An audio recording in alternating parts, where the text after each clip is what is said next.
Hello and welcome back to the English Talk community. I'm Julia, and I'm so glad you're here with me today. Whether you're joining us again or this is your first time listening, I want to say thank you.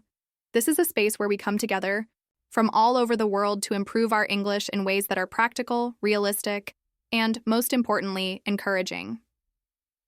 If you're someone who's been learning English for a while but still finds it difficult to speak naturally, you are in exactly the right place. Now let me ask you something. Have you ever asked a question in English, but the other person didn't realize you were asking a question? Maybe you said something like, "You're going to the store?" and they just nodded or waited in silence, not sure how to respond. Or maybe you asked, "Do you want coffee?" and the other person looked confused, as if you were just stating something instead of offering them a drink. It's one of those things that can feel really frustrating when you're trying to speak. You have the words, you know the grammar, but somehow it still doesn't land the way you expect. If that sounds familiar, you're definitely not alone. This episode is going to be a game changer for a lot of people because we're talking about a part of pronunciation that often gets ignored: intonation, especially when asking questions. So many English learners spend a lot of time studying grammar and vocabulary, but they don't get much guidance on how to say things in a way that actually sounds natural. And that's exactly where intonation comes in. It's not about having a perfect accent. It's about using your voice in a way that makes you easier to understand and more comfortable to talk to. Before we jump into the deeper parts of this topic, I just want to take a second to invite you to support the podcast. If you're enjoying these episodes, if they've helped you feel more confident, or even just made you think differently about learning English, please hit the like button or give us a rating wherever you're listening. And if you haven't subscribed yet, make sure you do. This way, you won't miss any new episodes, and you'll help this podcast reach more English learners around the world. When you engage with the content, it tells the platform that this podcast matters and it helps other people just like you, find it more easily. Now, I want to take a moment to make you feel at ease. Learning a language can feel overwhelming, especially when you're focused on getting everything right. I've worked with so many students who are afraid to speak because they worry about being judged. Maybe they don't want to sound funny or make mistakes in front of others. And honestly, I get it. It's not easy to put yourself out there. That's why here at the English Talk community, we do things a little differently. We keep it real, and we keep it human. No pressure to be perfect. No need to sound like a native speaker. We care about helping you feel confident when you speak and helping you connect with others.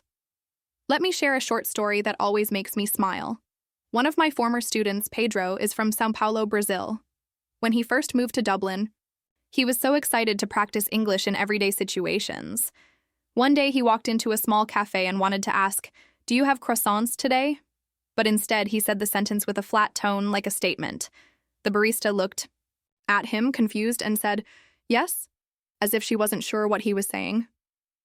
Pedro told me later he felt embarrassed, but when we practiced that question again with the right intonation, it completely changed the feel of the sentence. It was like a light switch went on. He realized he didn't need more grammar rules.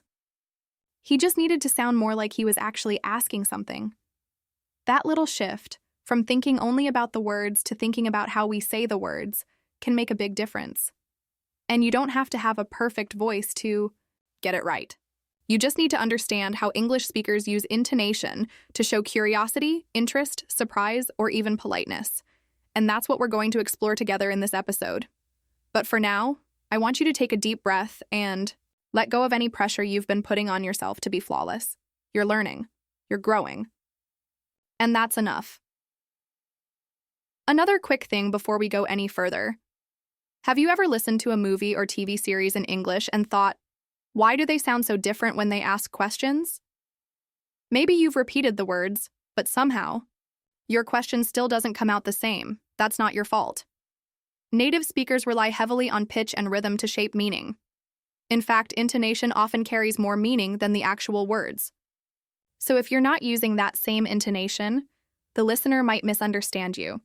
Not because you said the wrong thing, but because the music of your sentence was off. And here's something really important that I want every listener to hear. You are capable of mastering this. You don't need to be born into an English-speaking family. You don't need to study phonetics or memorize technical terms. You just need to listen, repeat, and allow yourself to be playful with the language. You've already made it this far, and that means you have everything you need to get better. I hope you're ready to dive into this topic with me because we're going to explore not just how questions sound in English, but why they sound that way. We'll look at real examples, share more stories, and give you easy ways to practice. Most of all, I want you to feel supported. This isn't just about learning English.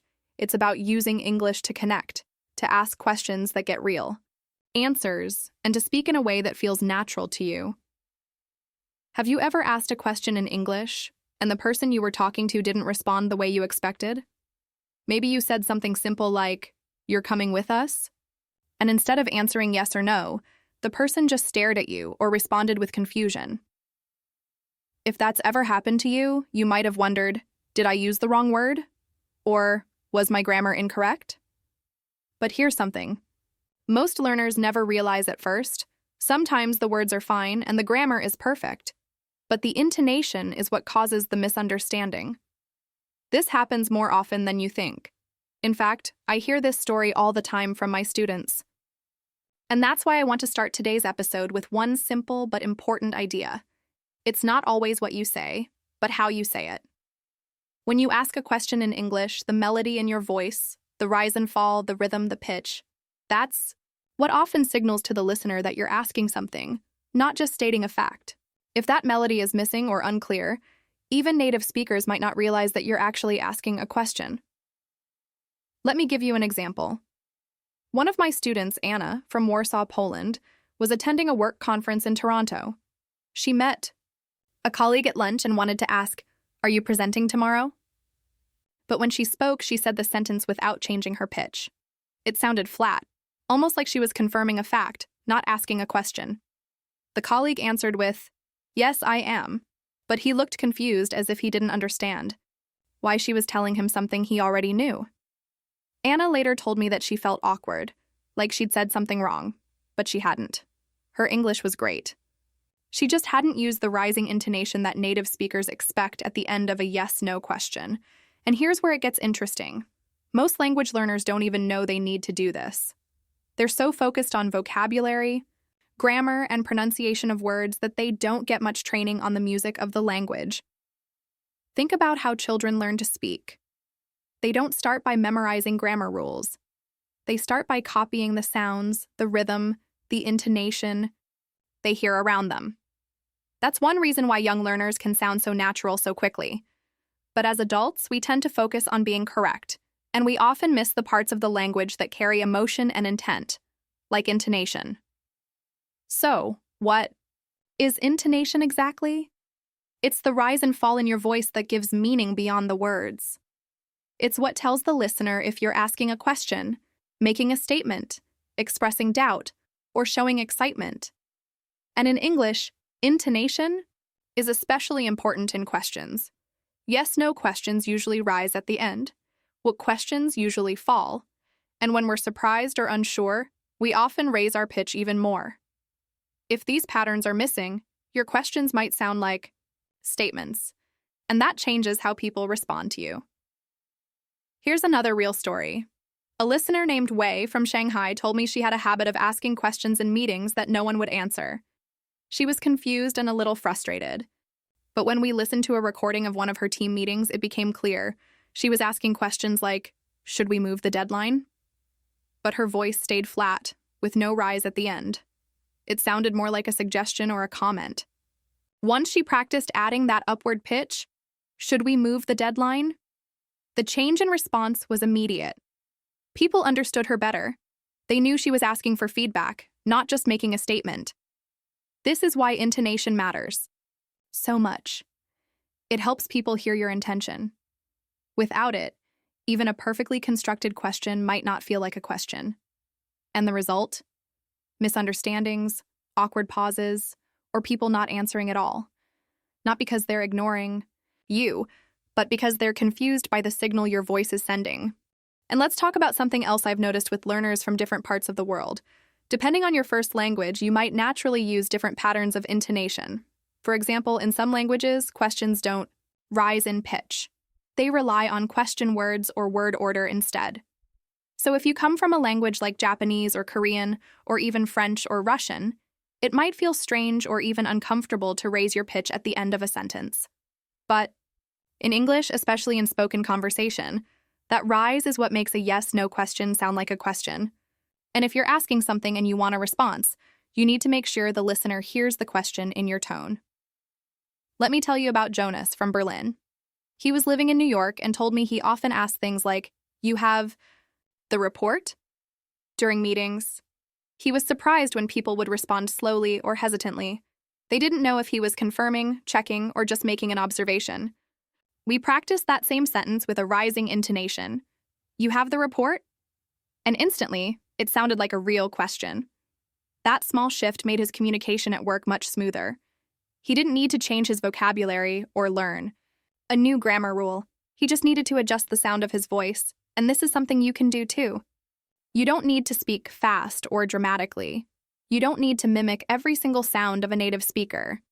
But you do need to understand how English uses voice patterns to express questions. And once you start listening for that and practicing it in your own speech, you'll notice a big improvement in how people respond to you. So here's a little challenge for you. Think about the last few questions you asked in English. Did your voice go up at the end? Did it sound like a question or more like a flat sentence? If you're not sure, try recording yourself. Say something like, "Are you busy today?" or "Is this your seat?" and listen closely. Does your tone match the meaning of your sentence? That small moment of awareness can make a huge difference in your fluency and confidence. I want you to know that mastering intonation isn't about being perfect. It's about being understood. It's about speaking in a way that matches the natural rhythm of conversation. And the best part is, it doesn't take years of study. It takes just a few minutes of attention and practice, and your English can already start to sound more alive, more natural, and more connected. If you've ever asked a question in English and didn't get the answer you expected, or worse, didn't get any answer at all, I want you to take a moment and think about that experience. Maybe you were in a classroom, maybe it was during a meeting at work, maybe you were just trying to ask a stranger for help, and instead of a clear response, you got silence, confusion, or even a look that made you feel unsure about what you just said. If that sounds familiar, this episode is for you. And I mean that sincerely. So right now, if you're nodding your head, if you're thinking, "Yes, that has definitely happened to me," I want to invite you to do something simple but meaningful. Hit the like button on this episode because it tells me that this kind of topic is helpful to you. It also tells the platform to share this with more English learners around the world who are going through the same thing. And if you haven't already, please take a second to subscribe to our channel or follow our podcast, depending on where you're listening. That way, you'll always be notified when we post something new that can help you become more confident and natural when speaking English. Now, I want you to understand something important. The reason I'm asking you to do this isn't just to grow our audience or improve our stats. It's because this podcast exists for you. Everything we talk about here is designed to help real people who are working hard to improve their English. People like you, students, professionals, travelers, parents, dreamers, people who are serious about communicating better and feeling more confident in the real world. When you like, subscribe, or leave a comment, you help build a global community of learners who are supporting each other on this journey. You see, I've heard these stories from so many of you. A woman from Istanbul once wrote to me and said, "I asked my professor a question after class, but he thought I was making a statement. I was so embarrassed that I stopped trying to ask questions altogether." A man from Sao Paulo said, "Every time I try to ask something during a team call, people talk over me or just move on. I think maybe my English sounds wrong." And then there was a listener from Mumbai who said, "I can write perfectly in English, but when I speak, people don't always respond the way I expect. I thought I was doing something wrong." If you've ever felt like that, like you're doing your best, but something is still getting lost between your mouth and the other person's ears, you are not alone. That's exactly why we're here.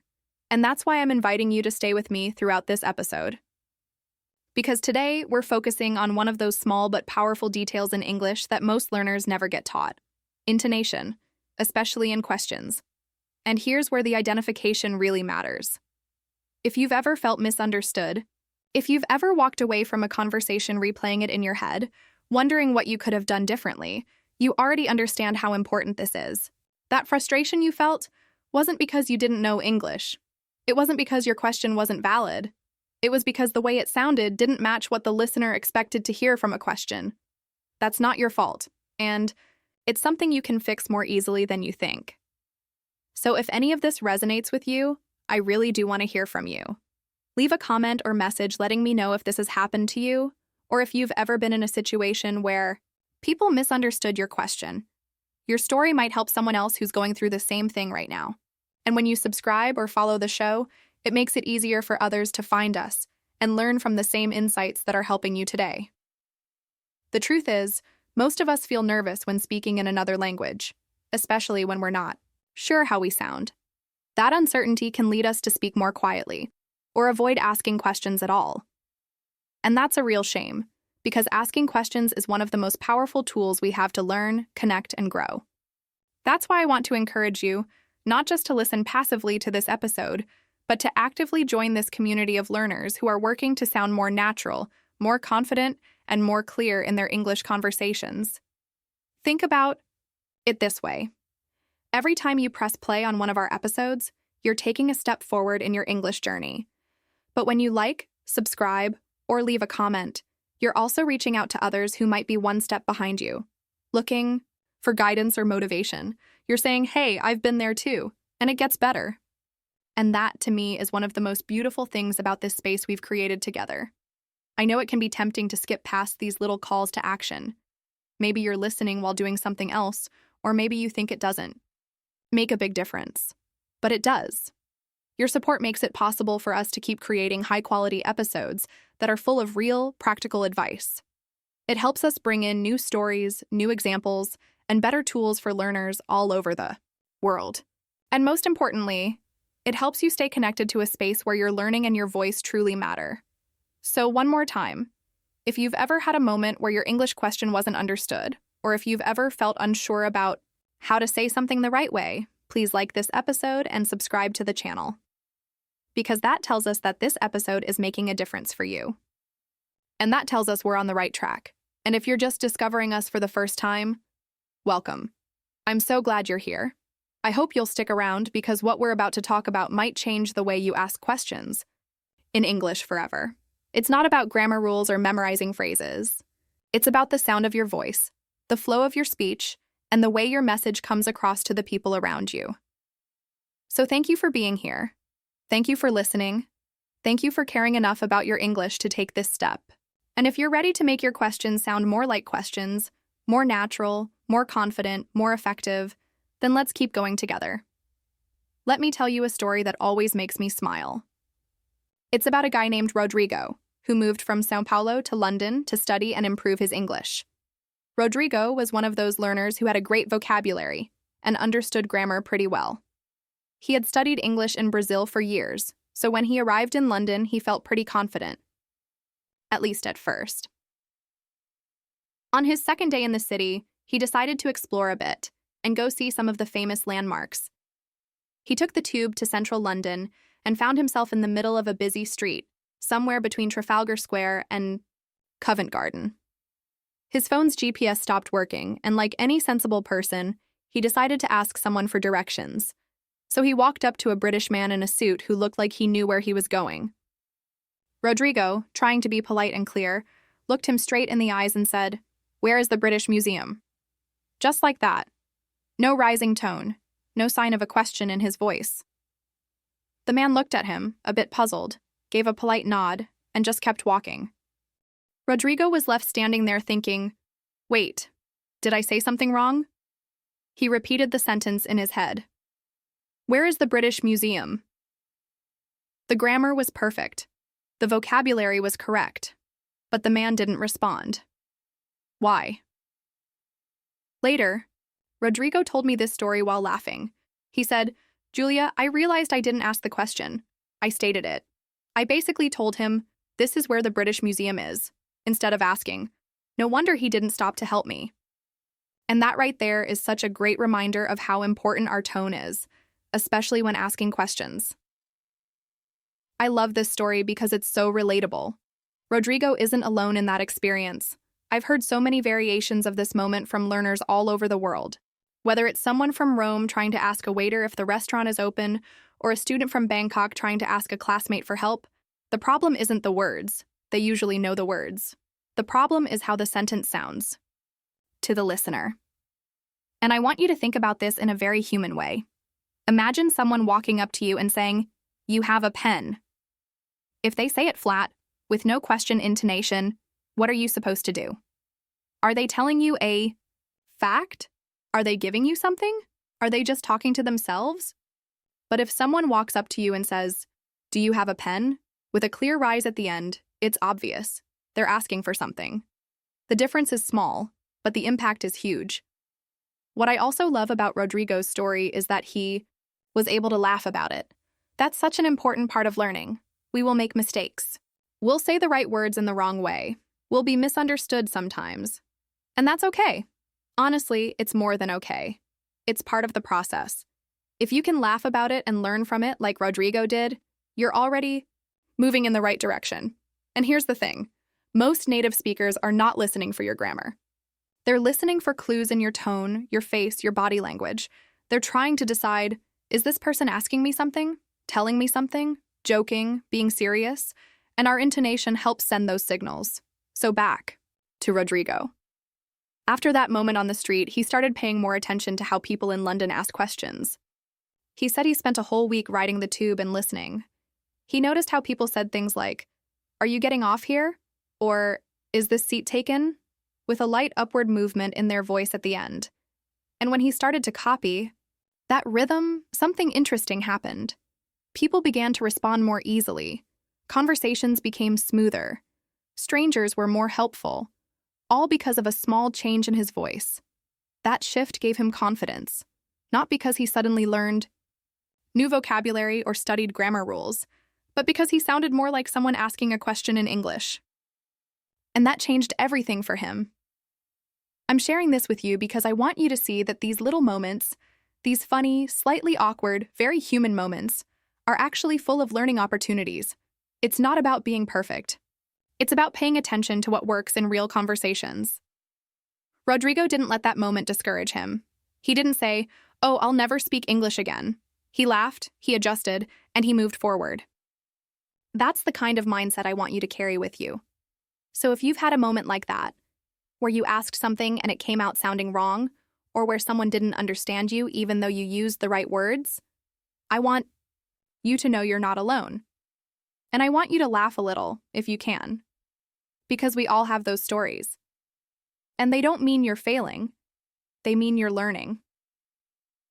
I remember one listener from Warsaw told me he once asked a coworker, "You are going to the meeting?" in a flat tone. The coworker just said, "Yes," and walked away. But later, he realized he didn't actually ask. He just said a sentence, and the coworker didn't know if it was a real question or not. That moment helped him learn how important that rising tone can be. Another listener from Seoul said she asked, "Do you like sushi?" but said it so flatly that her friend thought she was being sarcastic. She laughed about it too once she understood what had happened. And that's really what I want you to take from this part of our conversation. These stories are here to remind you that English is not just about what you say, it's about how you say it. And when you learn to hear and use the right intonation, especially in questions, things begin to click. You don't have to sound like a native speaker. You don't need a perfect accent. But you do need to understand the music of the language. And one of the most important parts of that music is how questions rise at the end. It's what tells people, "I'm asking you something, please respond." That's what Rodrigo discovered in London. That's what hundreds of learners have discovered through trial and error, and it's something you can discover too. So next time you go to ask a question in English, maybe to a friend, a coworker, a waiter, or even a stranger on the street, I want you to think about Rodrigo in London. I want you to remember his flat, "Where is the British Museum?" And I want you to let yourself smile, relax, and ask your question with a little more lift at the end. You'll be amazed at the difference it can make. Let's take a moment to talk about something that's often overlooked in language learning but can completely change the way people understand you. I'm talking about intonation. Now, that might sound like a technical word, but I promise you, it's actually very simple. Intonation is just the way your voice moves when you speak. It's how your pitch goes up or down depending on what you're trying to say. And when you're learning English, especially when you're asking questions, intonation can make all the difference between being understood and being misunderstood. Imagine you're standing in front of someone and you say, "You're going to the party." If you say it flat, with no rise or fall in your voice, it sounds like you're telling them something, right? Maybe confirming a fact. But now imagine you say the exact same words, "You're going to the party?" But this time your voice rises at the end. Suddenly, you're not stating a fact anymore. You're asking a question. The words didn't change at all. Only your voice changed. And that's the power of intonation. Let me give you a few more simple examples so you can really feel how it works. Let's take the sentence, "You like coffee." If you say it with a steady, flat tone, it sounds like you're making a statement. Maybe you're talking about someone you know. "You like coffee." But if you raise your pitch at the end and say, "You like coffee?" Now you're asking. You're looking for confirmation or maybe just curious. The meaning changes completely, and all you did was change your tone. And here's where it gets interesting. In many languages, the word order tells us whether something is a question or not. You might add a word at the beginning or change the structure a little bit. In English, we also do that sometimes. But often, especially in casual conversation, it's the intonation that really tells the listener, this is a question. If your tone stays flat, they might hear your sentence as a statement. If your tone rises at the end, they know you're asking something. Let's try one with a yes or no question. Picture this. Someone says, "Is he coming?" Flat tone. No rise at the end. It doesn't sound like a question, it sounds uncertain or maybe even like a broken sentence. But if they say, "Is he coming?" with a rising tone, now it's a question. It's clear and people immediately know to answer it. That's why intonation is so important. It's not about fancy grammar or having a perfect accent. It's about using your voice in a way that helps people understand your intention. And the good news is, it's something you can practice every day, just by listening and repeating. Think about how you talk in your native language. You don't just speak with words. You use your voice to show emotion, to ask questions, to show interest or surprise. English works the same way. The tone you use can show if you're confused, excited, annoyed, or just curious. And especially when you're asking a question, your intonation tells the listener what kind of response you expect. Let me tell you about another learner I worked with. Her name is Anna, and she's from Vienna. She spoke English very well, but her tone was always a little flat. Not because she didn't care or wasn't trying, but because in her native language, the melody of speech is more subtle. So when she asked questions in English, they sometimes sounded like statements, and people wouldn't always realize she was asking for something. One time she asked someone at a cafe, "Do you have almond milk?" But because she didn't raise her voice at the end, the server just smiled and walked away, thinking Anna had made a comment instead of a request. When I explained intonation to her using examples like the ones I just shared with you, something clicked. She started paying more attention to how questions sounded, not just what they looked like on paper. She practiced by recording herself and listening back. She even watched her favorite shows with subtitles and repeated the questions out loud, matching the rising tone. It didn't take long before people started responding to her differently. They understood her better. She felt more confident, all because of this one simple shift in how she used her voice.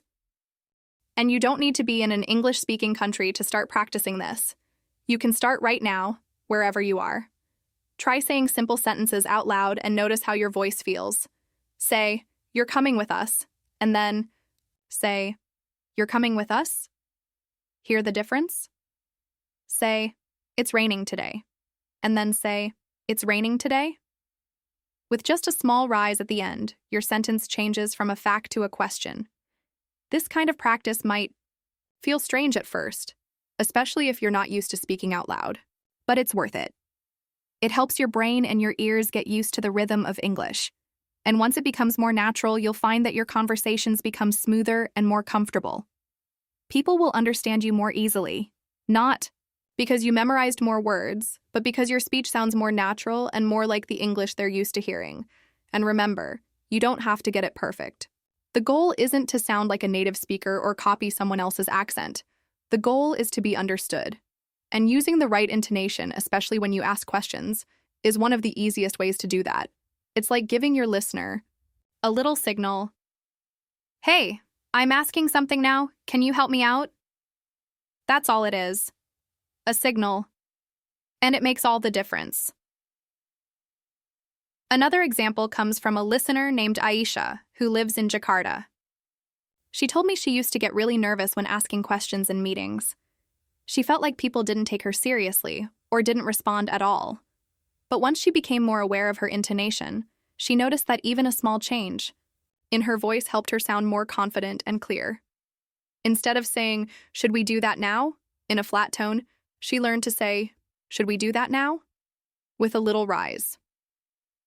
That small change helped people recognize that she was actively participating.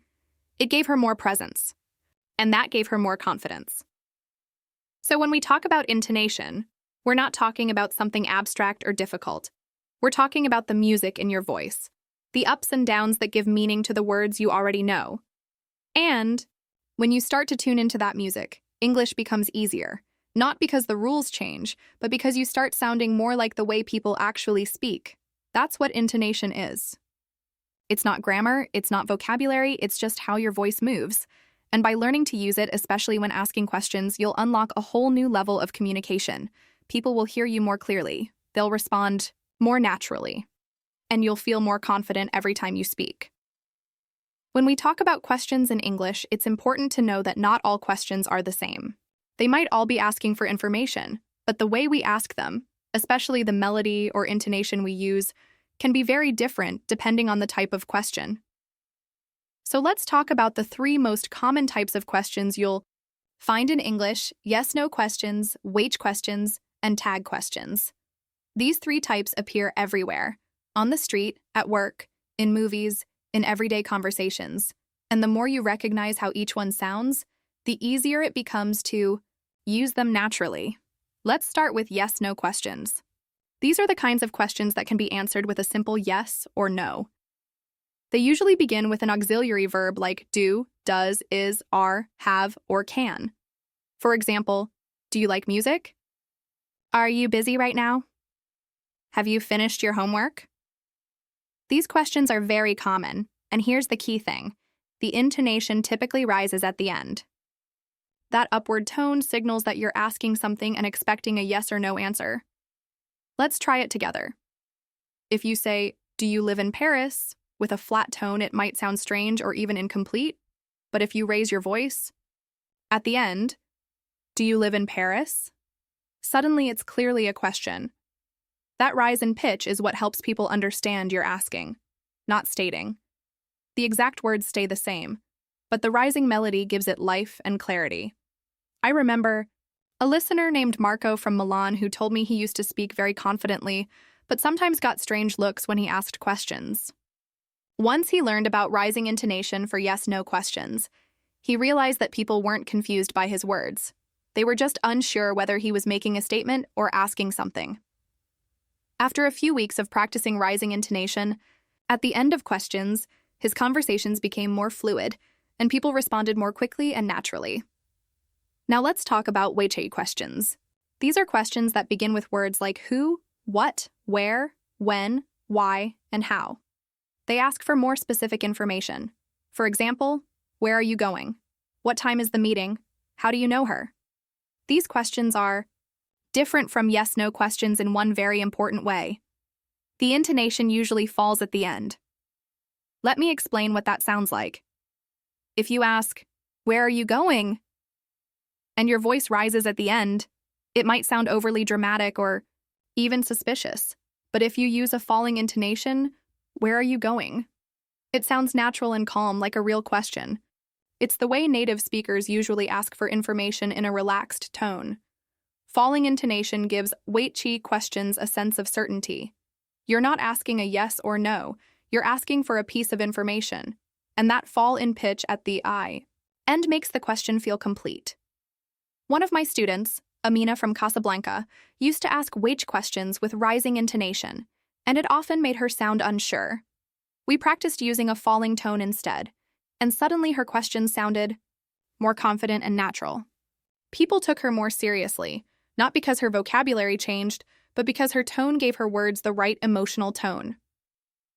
Finally, we have tag questions. These are the little questions that we add to the end of a sentence, like, "You're coming with us, aren't you?" Or, "It's cold today, isn't it?" Or, "She works here, doesn't she?" Tag questions are very interesting because the intonation changes depending on what you expect the answer to be.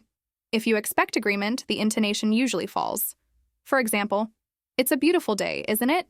You say that with a falling tone, like you're just checking, but you already believe the other person agrees. On the other hand, if you're really unsure and asking for confirmation, the intonation rises. For instance, "You didn't forget the tickets, did you?" Here, the rising tone at the end shows your uncertainty and that you're really asking. I remember speaking with Kenji, a listener from Tokyo, who told me he avoided tag questions because he never knew how they worked. Once I explained that the melody of your voice tells the listener whether you're confident or unsure, it started making sense to him. He began using tag questions more often, especially in small talk, and noticed people responded more warmly because it made his speech sound more interactive and connected. Let me give you a few simple examples again so you can practice hearing the difference. First, a yes-no question. "Is this your seat?" Notice the rising tone. Now, a wait question. "What time does the train leave?" Listen to the falling tone. And finally, a tag question. "You're going to the party, aren't you?" With a falling tone if you're just checking, or "You're going to the party, aren't you?" With a rising tone if you're unsure and really asking. Each of these types of questions has a typical melody. You don't have to memorize rules or diagrams. Just listen to how the voice naturally moves. Yes-no questions usually rise. Wait questions usually fall, and tag questions can rise or fall depending on what you mean. These are patterns you can learn by listening and repeating. That's how children learn language. They hear the music first, long before they understand the rules. And you can do the same. When you're watching a show or listening to someone speak English, don't just listen to the words. Pay attention to the ups and downs of their voice. When do they rise? When do they fall? What kind of question are they asking? You'll start to notice patterns, and once you notice them, you can start using them too. It might help to practice in front of a mirror or even record yourself. Say a yes-no question and make sure your voice rises. Say a YH question and make sure your voice falls. Try different tag questions and play with the ending. Does it rise or fall depending on what you want to say? This is how you build confidence with intonation. One last thing I want to share is that understanding these intonation patterns doesn't just help you speak better, it helps you listen better too. When someone else is asking a question, you'll be able to tell what kind of question it is even before they finish speaking, just by how their voice moves. That makes conversations smoother and helps you respond more quickly. So the next time you ask a question in English, don't just focus on the words. Think about the melody. Is your voice rising or falling? What kind of question are you asking? Let your voice guide your listener to the meaning you want them to hear. You already have the words. Now it's time to give them the right sound. Let me tell you a story about someone I worked with not too long ago. His name is Tariq, and he's originally from Cairo, Egypt. Tariq was preparing for an important job interview with an international tech company based in Berlin. He was highly qualified for the role, with years of experience in software development, a strong portfolio, and a solid grasp of English vocabulary and grammar. He'd studied hard and practiced all his answers. He had every technical detail memorized, every possible scenario prepared, and he'd even practiced with friends and online simulations. On paper, he was the perfect candidate. When he came to me for help, he said, "Julia, I don't understand. I know my answers are correct, but people always seem confused when I speak, especially when I ask questions. They look at me like I've said something strange. And in interviews, I don't get follow-up questions or engagement. It's like my words land flat." So I asked him to show me how he introduces himself in an interview and how he asks the interviewer questions. He did a quick mock interview right in front of me. His grammar was fine, his vocabulary was appropriate, but his intonation, oh, that was the issue. Every sentence sounded flat, robotic, and emotionless. Even when he was asking a question, his pitch didn't change. He would say things like, "Do you have any training programs?" but with a completely neutral, even tone. It sounded more like a statement than a question. And that's exactly what was happening during his interviews. Interviewers didn't register that he was asking something. They thought he was simply making a statement. This caused confusion, awkward silences, and a general sense of miscommunication. That's when we started working together to improve his intonation. I explained to him that English relies heavily on melody to express intention.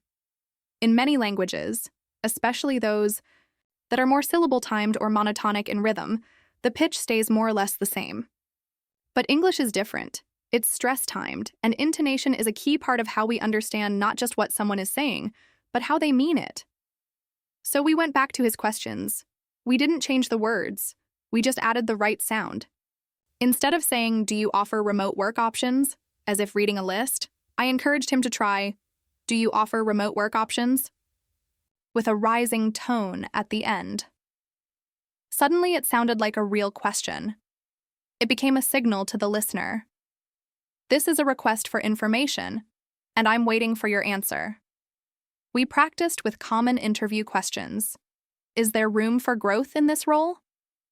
Do you offer opportunities for training? Can you tell me more about the team dynamic? With each one, we focused on using a natural rise at the end of the question. Slowly but surely, his voice started to sound more expressive. His confidence grew. He wasn't just memorizing sentences anymore. He was communicating. Tariq also had to adjust how he used WH questions. He would say, "What are your expectations for the first 90 days?" But again, with no pitch movement. It sounded more like a list item than an inquiry. So I asked him to let the tone fall gently at the end. "What are your expectations for the first 90 days?" We talked about how this kind of intonation shows calm confidence. You're asking for information, but you're also showing that you're present, listening, and engaged. It's not just about being understood. It's about building a connection. What was really interesting was how quickly the perception of his speech changed once his intonation improved. We did a few mock interviews over video, and I played the recordings. Back to him. The difference was striking. In the first few takes, before adjusting his pitch, Tariq sounded formal, distant, and mechanical. But after practicing, he came across as friendly, articulate, and genuinely curious. The only thing that had changed was the way he used his voice. In one of the final mock interviews we did before his actual meeting, I asked him, "Do you feel different now?" And he smiled and said, "I finally feel like I'm speaking English, not just repeating it." That moment really stuck with me. Because that's the goal, right? Not just using English, but feeling like yourself when you speak it. So Tariq went into that real interview in Berlin with a new mindset. He had his same solid answers, his same experience, his same passion, but now he also had melody, tone, and rhythm. He made sure every yes-no question ended with a slight rise, every wage question ended with a confident fall, and every interaction was shaped by how he sounded, not just what he said. A few days later, he messaged me to say he'd gotten a second interview. And after that, he got the job. He told me later that the hiring manager actually mentioned how confident and clear his communication was, especially the way he asked thoughtful questions. That's the power of intonation. It doesn't just change how others understand you. It changes how they see you. This story really highlights that pronunciation and intonation aren't just details. They're not optional extras. They shape your entire presence in a conversation. You can have perfect grammar, impressive vocabulary, and all the preparation in the world. But if your intonation is flat or robotic, people might miss the fact that you're even asking a question. Worse, they might misunderstand your tone or your intent, and that could hurt your chances in interviews, meetings, or even friendly conversations. Tariq's story is just one example, but I've seen this happen again and again. Learners around the world often feel invisible in conversations, not because they lack knowledge, but because the music of their speech doesn't match what they mean. Once they learn how to adjust that melody, everything begins to flow. Conversations open up. people listen more closely. And most importantly, the speaker begins to feel confident and comfortable. So when you're thinking about improving your English pronunciation, remember this. Intonation is not just decoration. It's the frame around your message. It's how you show curiosity, interest, politeness, surprise, confidence, or hesitation. And just like Tariq, once you get a feel for it, you'll start to notice not only how others use it, but how you can shape it to match who you are and what you want to say. Let's take a deep dive into one of the most common types of questions in English, yes/no questions. These are questions that can be answered simply with a yes or a no, and they're a part of everyday conversation. You ask them all the time, sometimes without even thinking. But the key to making them sound natural, especially in English, lies in one small but powerful detail: the rise in your voice at the end. It's all about how you say it, not just what you say. When we ask yes/no questions in English, our intonation usually goes up at the end. This rising intonation is like a little musical lift. It signals that we're expecting a response, and it tells the listener that we're asking something, not just stating it. Without that rise, the I sentence can sound flat or confusing, or even like a statement rather than a question. Let me give you a few examples. I want you to really listen to the sound and then repeat it with me. Try saying, "Are you ready?" Now say it like this.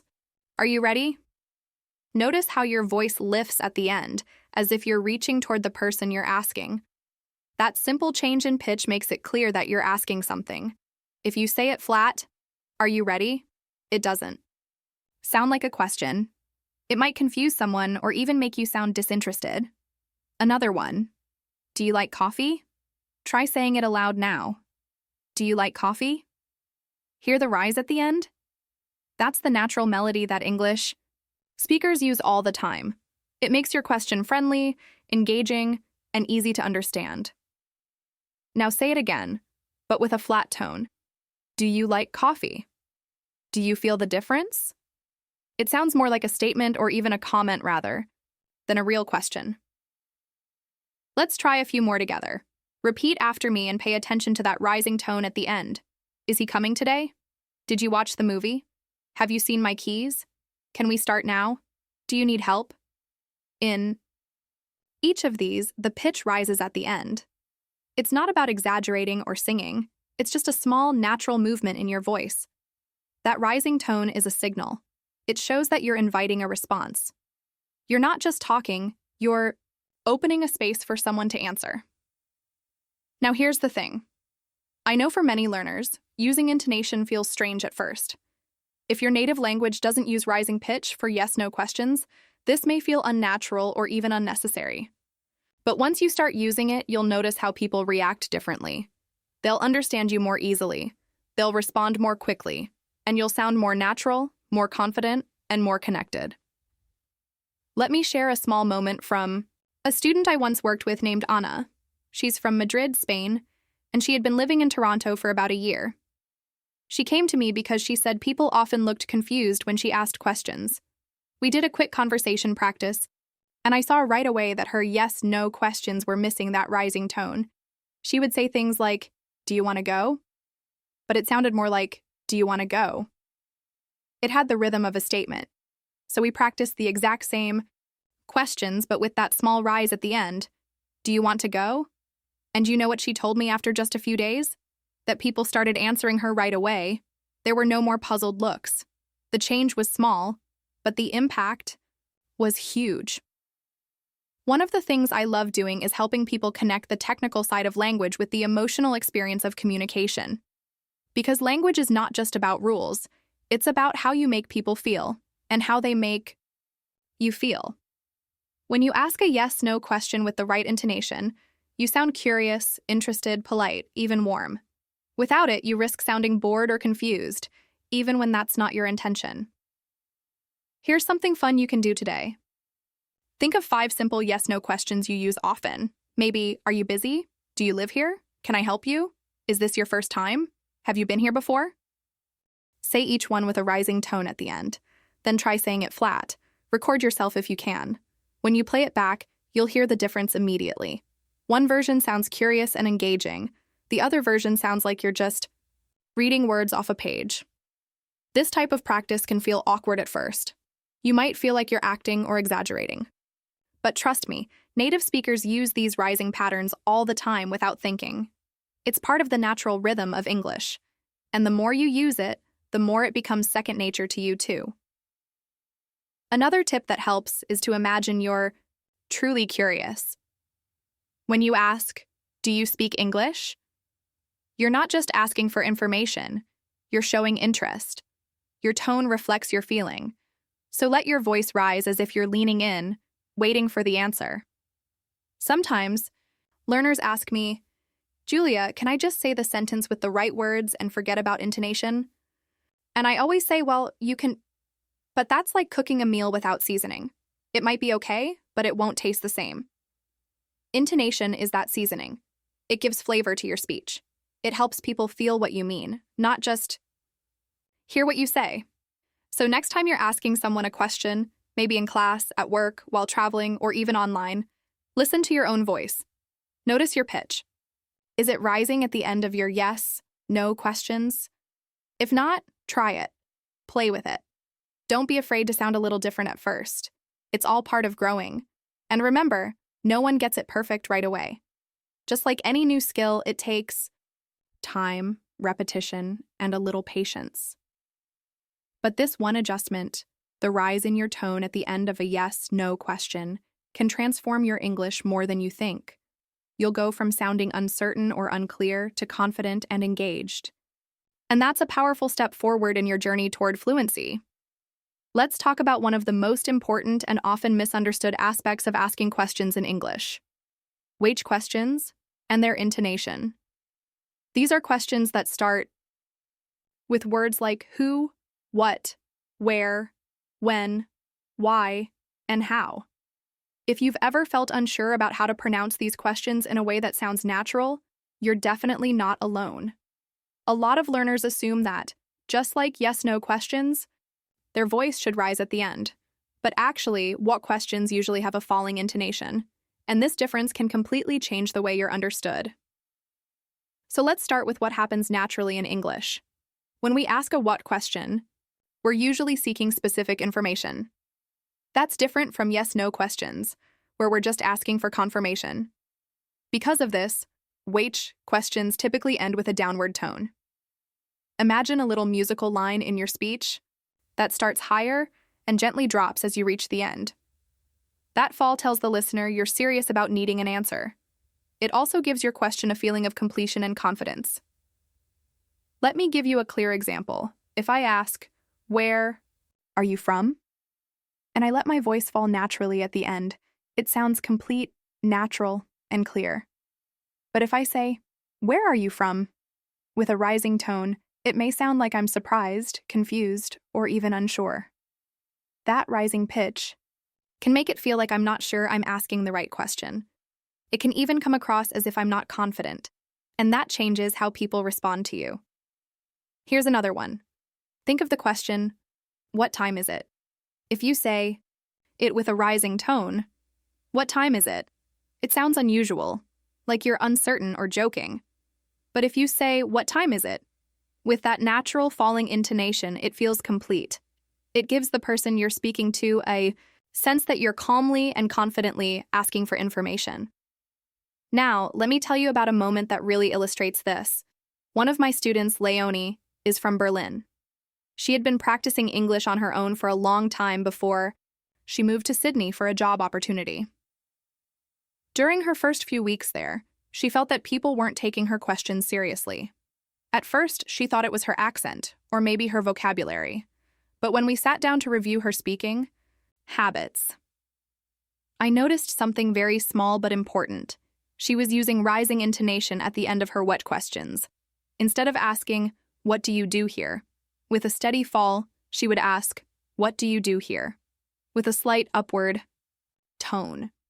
The words were perfect, her pronunciation was clear, but the tone made her questions sound hesitant. It was almost as if she was unsure whether it was okay to ask.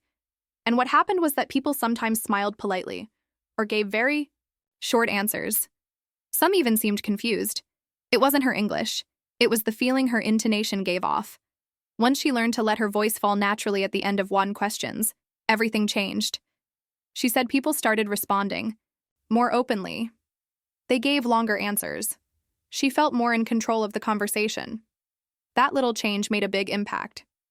Now, I want you to try a few examples with me. Say them out loud and pay attention to where your pitch goes. What's your name? Where do you live? When does the meeting start?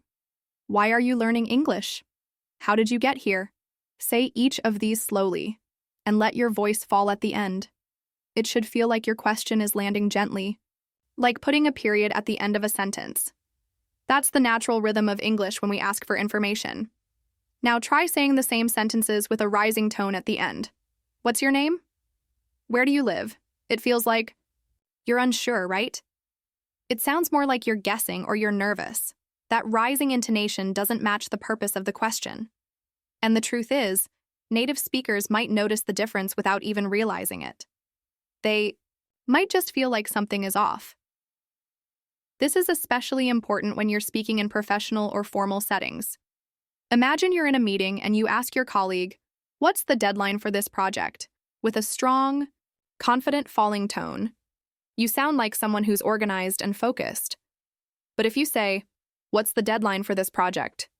with a rising tone, it might sound like you're unsure or maybe not even involved in the project.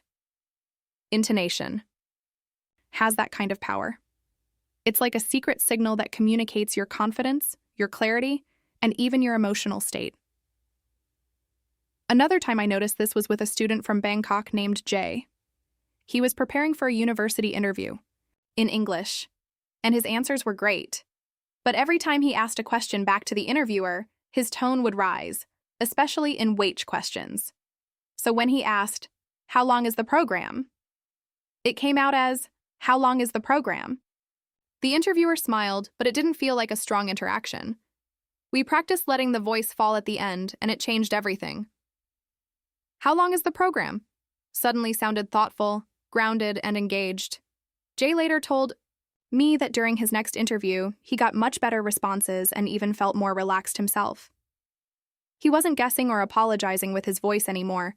He was leading the conversation. So here's something you can do to get used to this. Record yourself asking 5 different WH questions. Then listen back and check your intonation. Does your voice go up or down at the end? If it goes up, try again, focusing on ending with a smooth, natural fall. It doesn't have to be dramatic. Even a small change in pitch makes a big difference. You can also watch native English speakers in videos or podcasts and pay close attention to how they ask questions. Notice how their voice behaves at the end of each sentence. Over time, your ear will become more sensitive and you'll start to pick up the rhythm without even thinking about it. The goal here isn't to become perfect. It's to become aware. Once you start hearing and practicing the natural fall in WH questions, you'll start to feel more confident. You'll sound more fluent. People will respond to your questions more naturally, and your communication will feel smoother and more genuine. Intonation is like music. You don't have to know how to read it perfectly. You just need to listen, feel the rhythm, and start playing your part.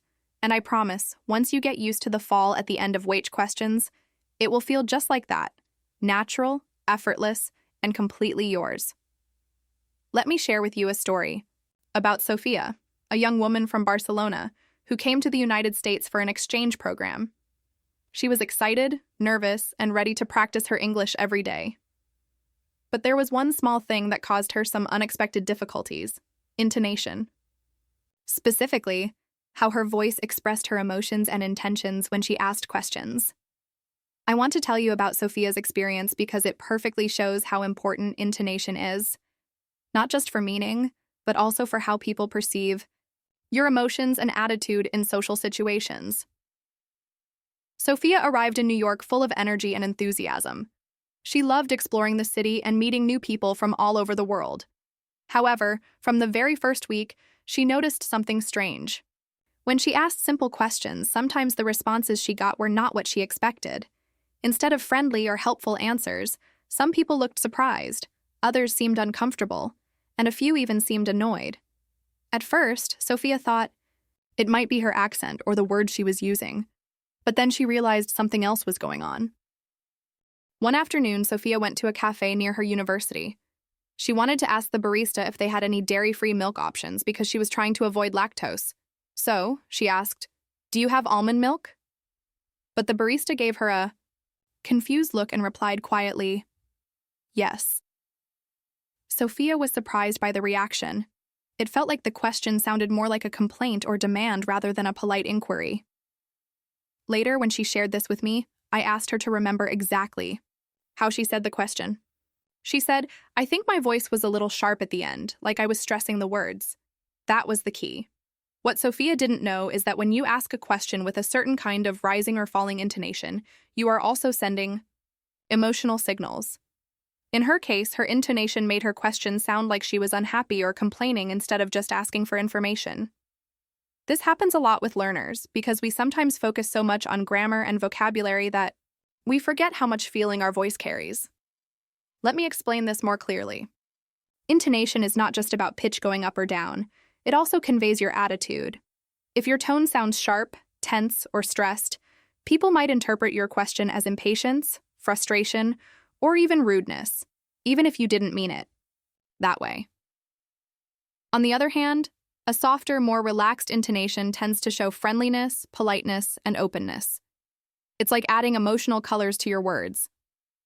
Sophia's experience is very common for many learners who move to a new English-speaking country. The culture and social norms are different, and small details in how you say something can change the meaning completely. For example, when Sophia was asking questions to her classmates or teachers, she sometimes used the same sharp intonation she had learned in her language or picked up from nervousness. Even if the words were correct, the tone gave the wrong message. One day, Sophia told me about a situation in her class where she needed to ask the professor about a deadline. She said, "When is the assignment due?" But because her tone was too flat and slightly rising at the end, it sounded like she was irritated or demanding an answer. The professor's response was polite but short, and Sophia felt like the conversation was not as warm as she wanted. She realized that the way she asked the question affected how people reacted, and even how comfortable she felt in social settings. So, what can we learn from Sophia's story? First, intonation carries emotional meaning. It's not just a technical skill, it's part of how we connect with others. If your tone is too harsh or tense, it can create misunderstandings. If your tone is too flat or neutral, it might sound like you don't care or you are bored. Finding the right emotional balance through your intonation is key to successful communication. Second, intonation helps shape the social context of your speech.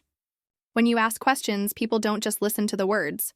They listen to how you feel about what you're saying. Sophia's story shows us that mastering intonation is also about learning how to sound friendly, polite, and respectful, especially in new cultural environments. Sophia started practicing by paying close attention to how native speakers used intonation in everyday conversations. She watched videos, listened to podcasts, and tried to imitate the natural rhythm and melody. She noticed that when people asked questions politely, their voices were softer, more melodic, and inviting. Sometimes the pitch went up slightly, sometimes it fell, but the overall feeling was relaxed and warm. One useful exercise Sophia did was recording herself asking questions and then comparing her tone with native speakers. She learned to soften her voice at the end of questions and avoid sounding too sharp or stressed. Over time, her friends and teachers noticed a big difference. They told her she sounded more approachable and friendly, and conversations became easier and more enjoyable. I want to encourage you to do the same. Try to be aware not only of the words you use, but also of the feelings you express through your intonation. If you feel nervous or frustrated, take a deep breath and remember that your voice carries those emotions too. Practice speaking calmly and warmly. Listen carefully to native speakers and pay attention to their tone when they ask questions. Remember, English intonation isn't just about following rules. It's about expressing yourself clearly and connecting with others in a way that feels natural and positive. Sophia's experience reminds us that even small changes in intonation can open doors to better communication and stronger relationships. So next time you ask a question, think about how you want to sound. Do you want to come across as friendly, and curious or impatient and demanding. Your intonation will tell the story. And when you master that, you'll notice how much easier and more enjoyable speaking English can become. Today, I want to invite you to join me in a very practical exercise that will help you improve your English pronunciation, especially focusing on the intonation of questions. Intonation can sometimes feel a little tricky because it's not just about the words we say, but how we say them. So practicing with your ear and your voice together is essential. This exercise is simple, but very effective. I will say some common questions with the correct intonation, and I want you to listen carefully, repeat after me out loud, and really feel the rhythm of the sentence as you speak. First, it's important to understand why this kind of practice works so well. When you hear the question spoken naturally, your brain begins to recognize the melody, the rise and fall of the voice, and the emotional tone behind it. Then, by repeating the sentence aloud, you activate your speaking muscles to produce those sounds more naturally. Over time, this training connects your listening and speaking skills, making your English sound smoother and more native-like. It's like training your voice to dance to the rhythm of English. Let's start with some yes-no questions. These usually have a rising intonation at the end because you are expecting a yes or no answer. Listen carefully to how my voice rises at the end of each question. Do you like coffee? Pause for repetition. Are you from London? Pause for repetition. Is it raining outside? Pause for repetition. Can you help me? Pause for repetition. Have you seen this movie?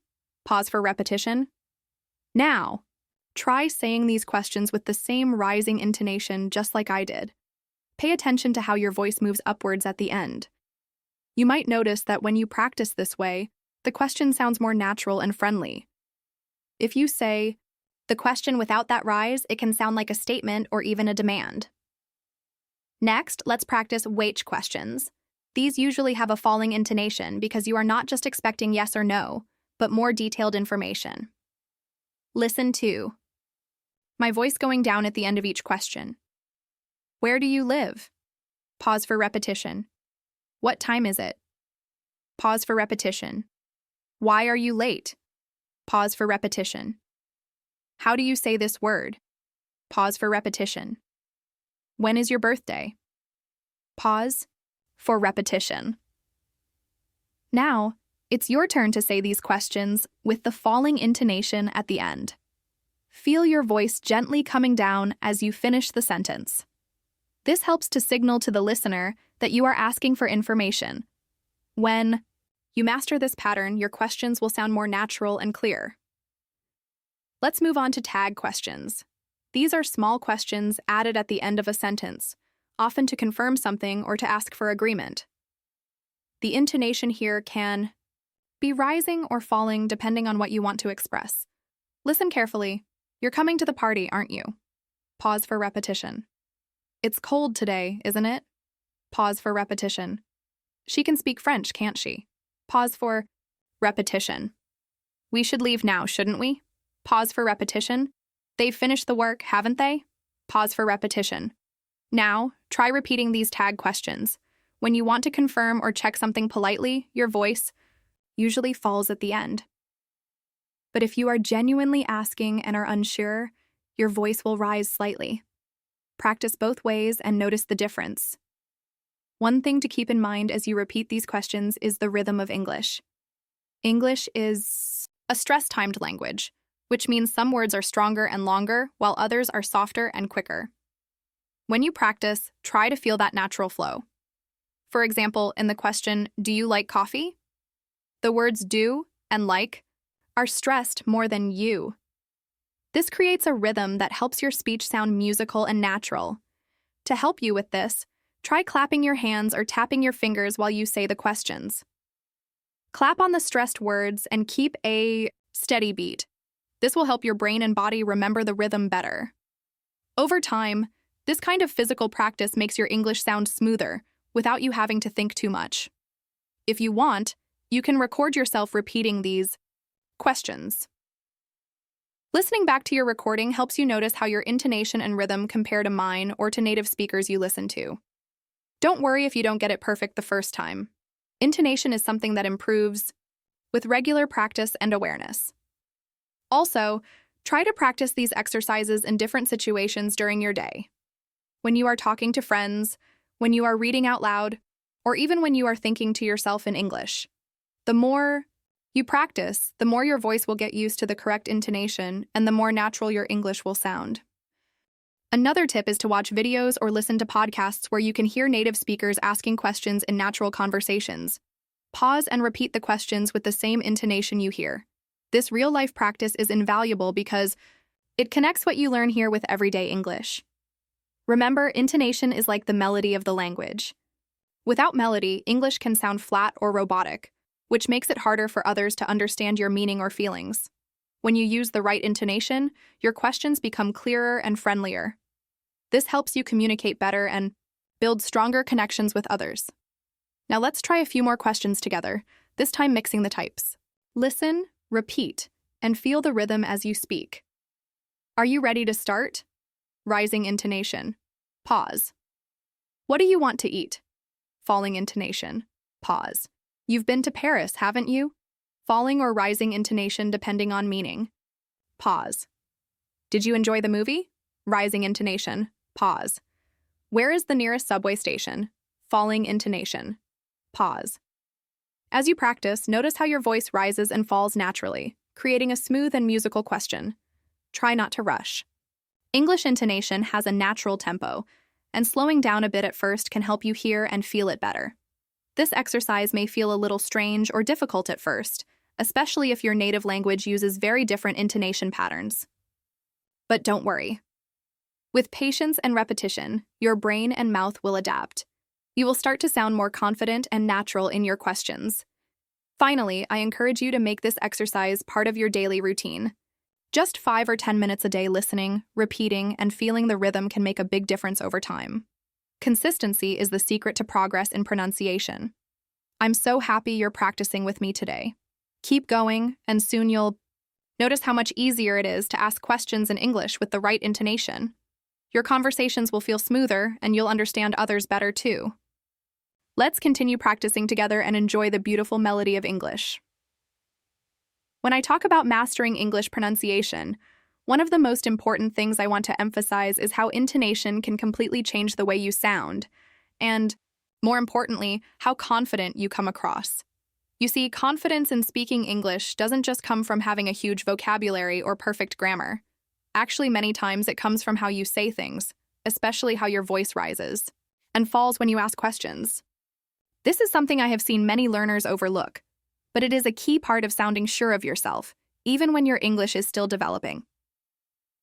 I remember when I first started speaking English confidently. It wasn't because I knew every word or phrase. It was because I learned to use my voice the right way, the way native speakers do. Intonation is like the music in your speech. If you have good intonation, people listen differently. They hear someone who is clear, calm, and confident. And when you sound confident, others respond better. They understand you more easily, and you feel better about yourself too. If you think about it in your own language, when you ask a question, with a confident tone, you feel stronger and more comfortable. Now imagine if your English questions sound flat or unsure, or worse, like a statement. That can make you feel anxious, and the person listening might not be sure if you are really asking or just talking. So, improving your intonation helps solve this problem immediately. One of the best ways to build this confident intonation is through practice and rehearsal. I always recommend rehearsing your questions before you actually use them in real conversations.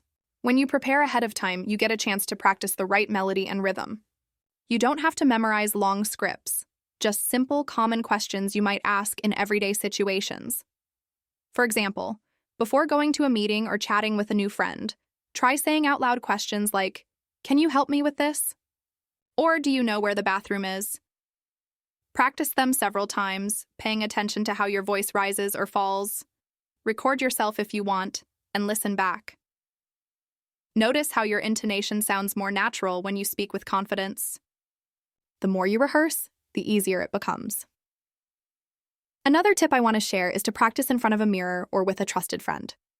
When you see your own facial expressions or get feedback, it helps you feel more comfortable and aware of how you sound. Confidence is not just in your voice, but also in your body language.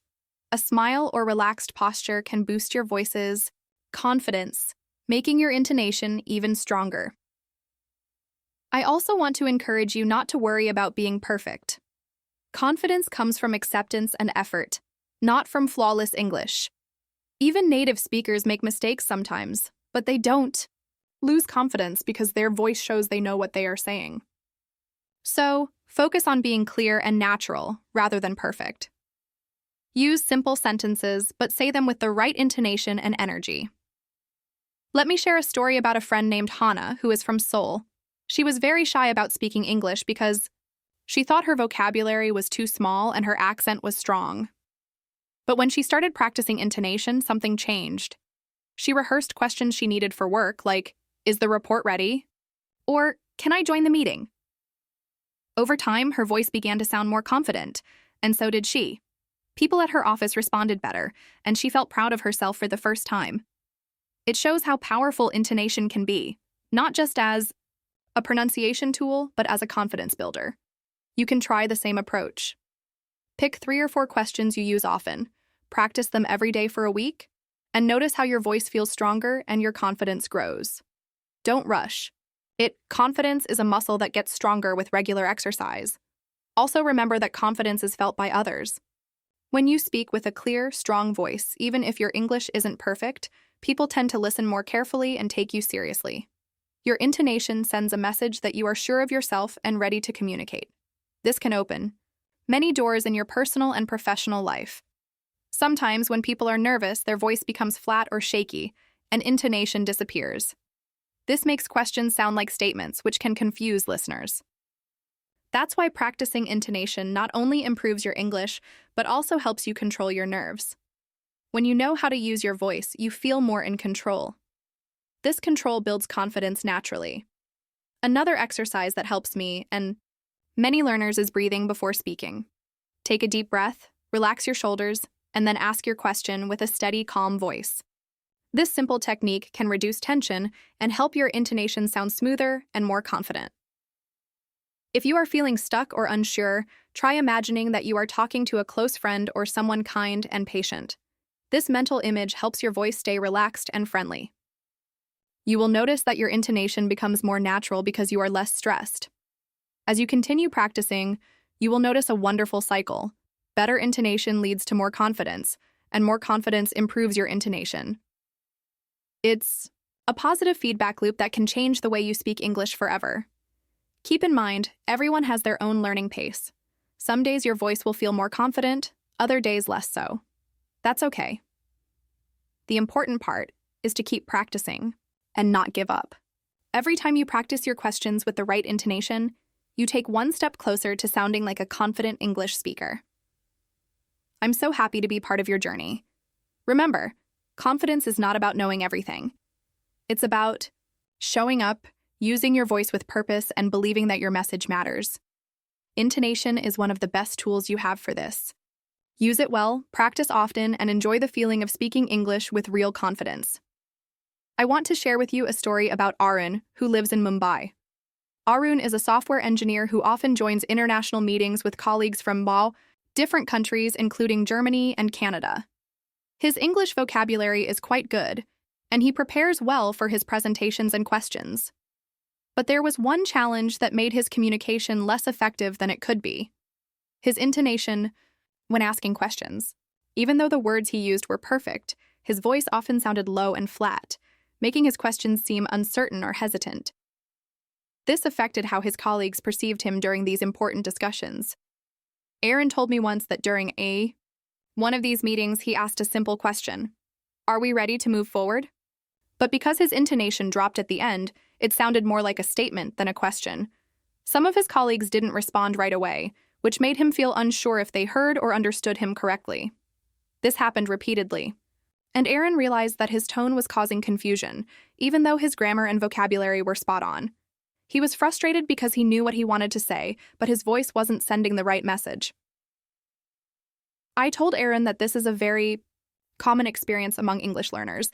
Many people focus a lot on vocabulary and grammar, but don't pay enough attention to intonation, the rise and fall of the voice when we speak. Intonation is like punctuation in spoken language. It helps show whether a sentence is a statement, a question, surprise, or doubt. If your intonation doesn't match the meaning, the listener might misunderstand you or think you are not confident. We started working together on simple exercises to improve his intonation, especially for yes-no questions, which usually have a rising pitch at the end. Arun practiced questions like, "Is this the right file?" or "Should we wait for the A update?" He repeated these out loud, focusing on making his voice rise naturally at the end, like when you are really asking for confirmation. At first, it felt strange for him because in his native language, the tone doesn't always change, like this in questions. But with practice, he began to notice the difference. After a few days, Aaron joined another meeting. This time, when he asked, "Can we start the presentation?" His voice lifted at the end, making it clear he was asking a question. His colleagues responded immediately and more enthusiastically. Aaron felt a new level of confidence because his voice matched what he wanted to say. It was a small change but had a big impact on how he communicated. One thing Arun mentioned was how important it was to record himself and listen back. At first, he didn't realize how flat his voice sounded until he heard it on playback. Listening to himself gave him valuable feedback, and he could compare his natural intonation to the improved one. This self-awareness helped him adjust and improve faster than just guessing. We also talked about the power of clarity. When you speak clearly and with the right intonation, people feel more comfortable answering your questions. Sometimes, when your voice is too low or too fast, it sounds like you are unsure, and people might hesitate to respond. Clarity in both voice and pronunciation invites engagement and shows you are confident, even if you are still learning. Arun's experience reminds me that communication is not just about words. It's about how you use your voice to connect with others. This is especially true in professional settings like international meetings, where clear questions and confident intonation can help avoid misunderstandings and create a positive impression. I encourage you to think about your own conversations in English. Have you ever noticed that sometimes people misunderstand your questions? Or maybe you felt your voice sounded flat or uncertain. Try to listen carefully to how your intonation sounds and practice raising your pitch at the end of yes-no questions.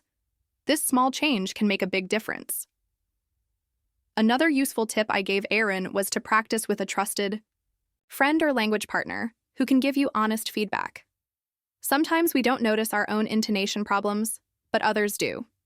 Getting feedback helps you become more aware and improve faster.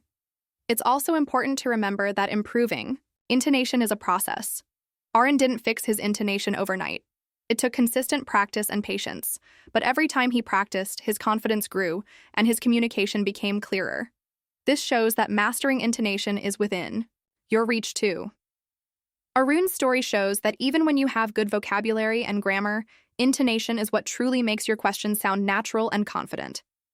If you want to be understood and respected in international settings, practicing your intonation is just as important as learning new words. So, next time you prepare for a meeting or a conversation in English, spend a few minutes practicing your questions out loud with the right intonation. Notice how your voice rises and falls, and try to sound curious, interested, and confident. This practice will help you connect better with others and express yourself more clearly.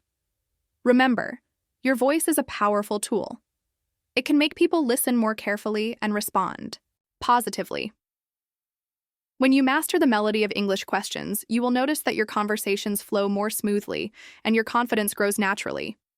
Like Arun, you too can make a small but powerful change that improves your communication in big ways. Keep practicing, be patient with yourself, and enjoy the progress you make every day. One of the most powerful tools you can use to improve your English pronunciation, especially when it comes to mastering intonation in questions, is a technique that I always recommend to my students: recording your own voice. I know it might feel a little strange or even uncomfortable at first to hear yourself speaking English out loud, but trust me, this simple practice can transform the way you learn and speak the language.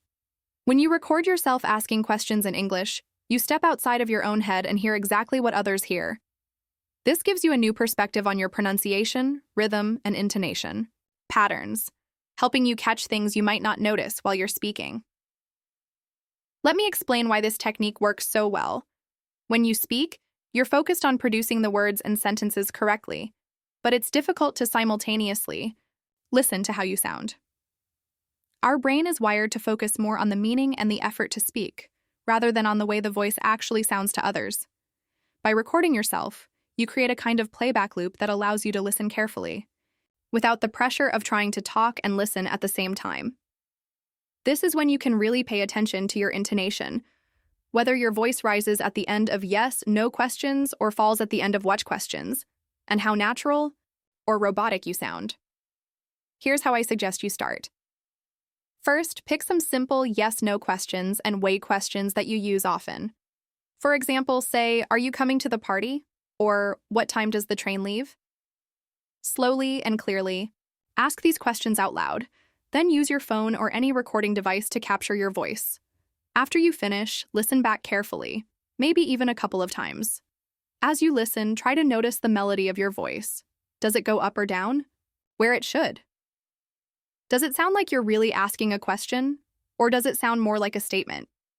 Do you sound confident or hesitant? Many learners are surprised to hear that their voice sounds flat or monotone, which can make questions confusing or less engaging. Once you recognize this, it becomes much easier to work on changing your intonation because you know exactly what needs adjustment. You can even compare your recordings with native speakers' voices using videos or audio lessons to hear the differences and practice matching the melody and rhythm. Another benefit of recording yourself is that it builds your confidence. Hearing your voice improve over time is incredibly motivating. At first, you might be critical of your accent or intonation, but as you practice regularly and notice progress, you'll start to feel proud of how much you are improving. It's a tangible way to measure your growth in a language that sometimes feels invisible. You can also turn this into a fun and interactive habit. For example, record yourself during a walk, while doing chores, or in any quiet moment. You don't need special equipment. Your smartphone is enough. Try recording a few questions every day and listening back in the evening. You can even keep a folder of your recordings to hear your progress week by week or month by month. This will help you stay motivated and committed to practicing consistently. Sometimes learners find it difficult to identify exactly what is wrong with their intonation just by listening. If that happens to you, try to ask a friend, teacher, or language partner to listen to your recordings and give you feedback. Another great way is to use language learning, apps that include pronunciation analysis, which can provide visual feedback showing pitch and rhythm patterns. This extra information can make your practice more effective and targeted. One important thing I want you to remember is that the goal is not to sound perfect or like a native speaker immediately. Intonation varies among native speakers, and what matters most is that your questions are clear, natural, and easy to understand. Recording your voice helps you find your own natural rhythm and melody while making sure it fits the patterns of English question intonation. Finally, this practice will make you more aware of how your voice carries meaning beyond the words themselves. Intonation communicates emotions, attitudes, and intentions. When you listen to your recordings, pay attention to how different intonation patterns make your questions sound friendly, curious, confident, or even doubtful. This awareness will help you choose the right tone for different situations, improving not only your pronunciation, but your overall communication skills. So if you want to improve your English pronunciation and sound more natural when asking questions, I encourage you to start recording your voice today. Make it a regular habit. Listen carefully and practice adjusting your intonation based on what you hear. This simple technique will give you direct, immediate feedback and help you build your confidence one question at a time. You'll be surprised at how quickly you notice improvements and how much more comfortable you feel speaking English in real conversations. Remember, your voice is your most powerful tool. Learning to listen to it carefully is the key to mastering English intonation and becoming a more confident speaker. Thank you so much for staying with me throughout this episode where we explored the fascinating world of English question intonation. It's incredible how much meaning and clarity intonation can add to just a simple question. We talked about the importance of the rise and fall in your voice when asking different types of questions, like yes-no questions where your voice usually rises at the end, and wait questions, which tend to have a falling intonation. We also looked at real stories from learners around the world, like Tariq from Cairo, Sophia from Barcelona, and Arin from Mumbai, and saw how mastering intonation can impact not only understanding, but also how confident and natural you sound in conversations. I hope that as you listened, you started to notice your own experiences with intonation, maybe moments when people misunderstood your questions, or when your voice didn't quite carry the meaning you intended. It's so common to struggle with this, and that's why I want you to take a moment to reflect. Think about the last time you asked a question in English. How did it sound? Did it feel natural? Or did you notice any hesitation or confusion? What did the other person's reaction tell you? Being aware of these little moments is the first step to improvement, because it makes you more mindful when you speak next time. I encourage you to make practicing intonation part of your daily routine. Use the techniques we discussed today. Listening closely, repeating questions out loud, recording your voice, and most importantly, don't be afraid to make mistakes. Remember, every time you speak and listen to yourself, you're training your brain and your mouth to work together, building new habits that will help you sound more natural and confident over time. Before we finish, I want to invite you to join me again for our next episode, where we will dive into an equally exciting topic: fluency with emotional expression in English. We'll explore how feelings and emotions can shape your speech, making your communication even more effective and genuine. You don't want to miss it, because mastering emotions in your English speaking can take your conversations to a whole new level. Also, if you found today's episode helpful, please consider sharing it with your friends, classmates, or anyone you know who is also learning English. Sharing is such a powerful way to grow together, and by spreading these tips, you're helping others overcome the same challenges. And if you haven't yet, don't forget to subscribe to the channel and leave a like. It really helps our community grow and reach more learners around the world, just like you.